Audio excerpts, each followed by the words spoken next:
বিয়ে কি এবং কেন? হিল্লা বিয়ে হইলো ধর কোনো কারণে একজনে বিয়ে তালাক দিয়ে গেল, তো হিল্লা হইলো কি এখন কইলো যে কখন হিতি তো কান্দে তোর কাছে আই গেল, তুইও কাঁদতেছ, 4-5টা হলাম আইয়া কনে যাও, তো নান্নু ভাই যুক্তি দিল কখনো আই বিয়ে করি এলাই ভাবি রে।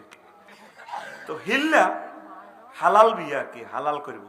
তো বিয়ে করি যদি উনি চুক্তি করে দে বিয়ে করি আবার তালাক দিয়ে নেবে, এটা সিটিং বাজি হবে, গুনাহ, এটা গুনাহ। উনি বিয়ে করি উনি চিন্তা করি উনি ঘর সংসার করবো, মজা মেয়াদ করবো, মানে সহবাস করবো, করি যদি দোনোকার ভালো লাগে, ভালো লাগলে তো দিত না, ও আল্লাহ আল্লাহর নিয়ামত হাইছি দিতার না, দোনোকারে ভালো লাগি গেছে। তো তুই যদি শর্ত করো যে তালাক দিবেন তাহলে তো বিয়ে হয় না। হিল্লে বিয়েটা একটা সিটারই বেটা হারাম। ওই দেখছি তার কাজ হিসাবে কিছু হারাম, তুই এটা করস কারবে তালাক দেশ কা কইছে তোর আল্লাহ বিয়ে করবে না, মেজাজ খারাপ হলে বাড়ি আরো যাবে এক মই সিস্টেম করি, ওই বুঝলি তুই কিতা করবি এই তালাকের মাসলা আজ জীবনে আজ যা দিছি আই এটি দিই না।